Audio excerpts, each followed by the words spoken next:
Yeah, so, I mean, I guess a rough way to think about it is 100 miles by 100 miles, or call it, I don't know, 160 kilometers by 160 kilometers of solar is enough to power the entire United States.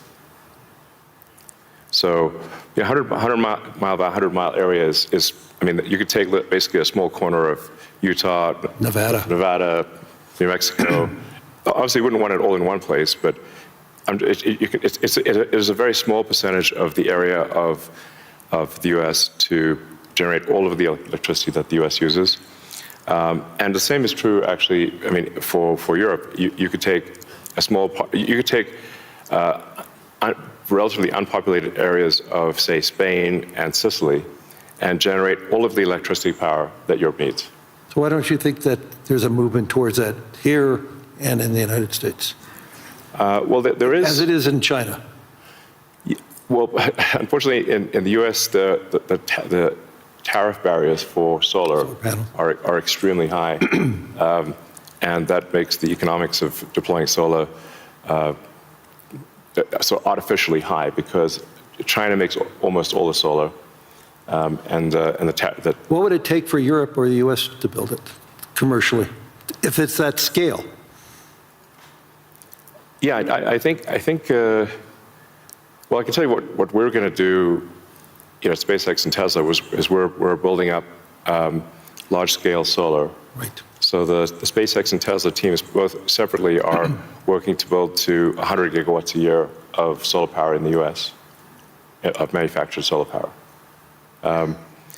That'll probably take us, I don't know, about 3 years or something. But these are pretty big numbers. Mm-hmm.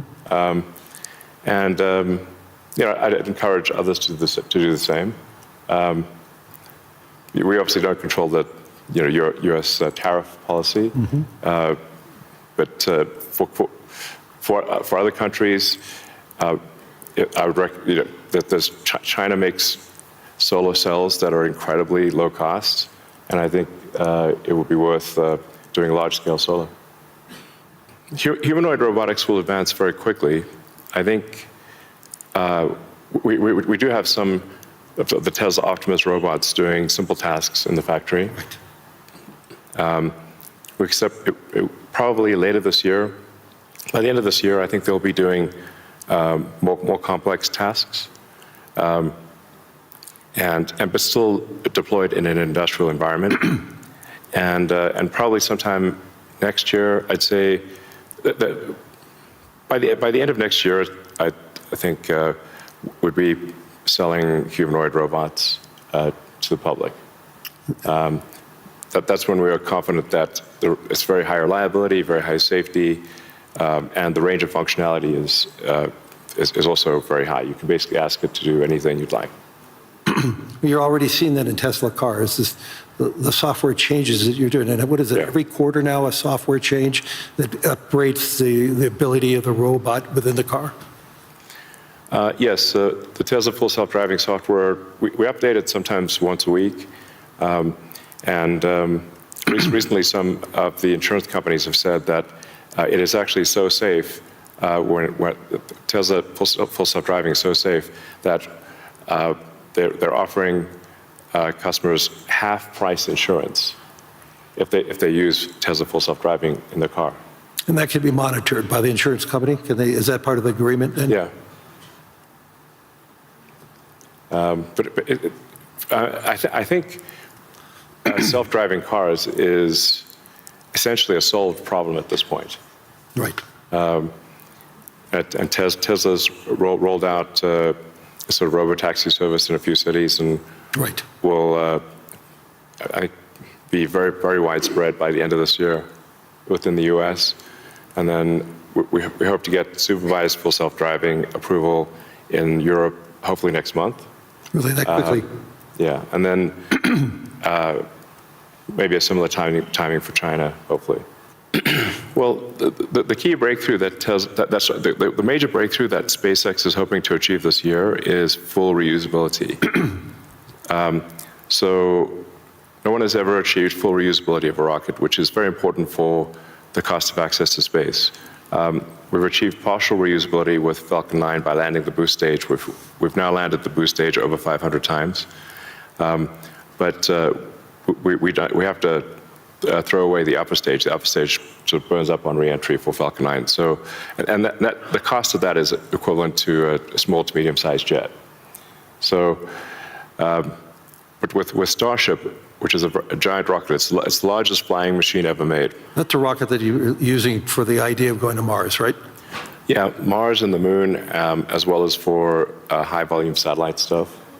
So Starship, hopefully this year we should prove full reusability for Starship, which will be a profound invention because the cost of access to space will drop by a factor of 100 when you achieve full reusability. Right. It's the same sort of economic difference that you would expect that, between, say, a reusable aircraft and a non-reusable aircraft. Like if you have to throw your aircraft away after every flight, that would be a very expensive flight. But if you only have to refuel, then it's the cost of the fuel. And so that's really the fundamental breakthrough that gets the cost of access to space, we think, below the cost of freight on aircraft. So, you know, under $100 a pound type of thing easily. Wow. So it makes putting large satellites into space very low, very cheap. And then when you have solar in space, you get 5 times more effectiveness, maybe even more than that, than solar on the ground, because it's always sunny. It's cold.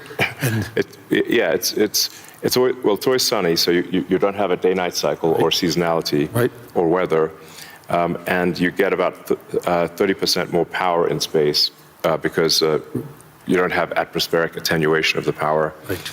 The net effect is solar is 5 times more. Any given solar panel will do 5 times more energy in space than on the ground. Is there any capacity in doing that and then taking that power and bringing it back to Earth? Is there any way of doing that, or you're just taking that power and utilizing it for the needs, like building AI data centers in space? I think the case, it's a no-brainer for building solar-powered AI data centers in space, because as you mentioned, it's also very cold in space. If you're in the shadow, then it's very cold in space, just 3 degrees Kelvin. So you just have solar panels facing the sun, and then a radiator that's pointed away from the sun, so it has no sun incidence, and then it's just cooling. It's a very efficient cooling system.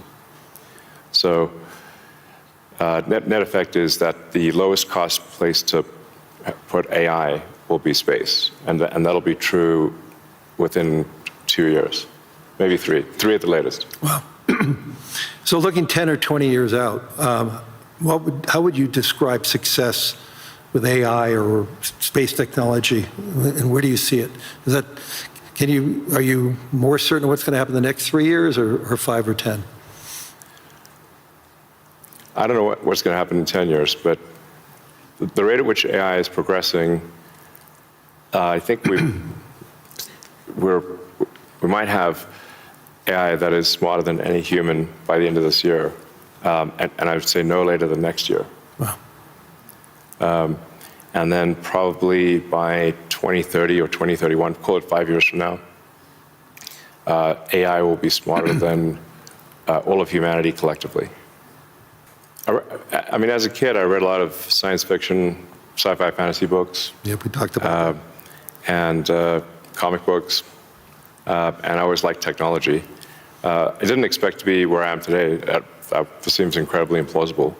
But I was inspired by reading about books about the future, about science fiction, and I guess I want to make science fiction not fiction forever. At some point, turn science fiction to science fact.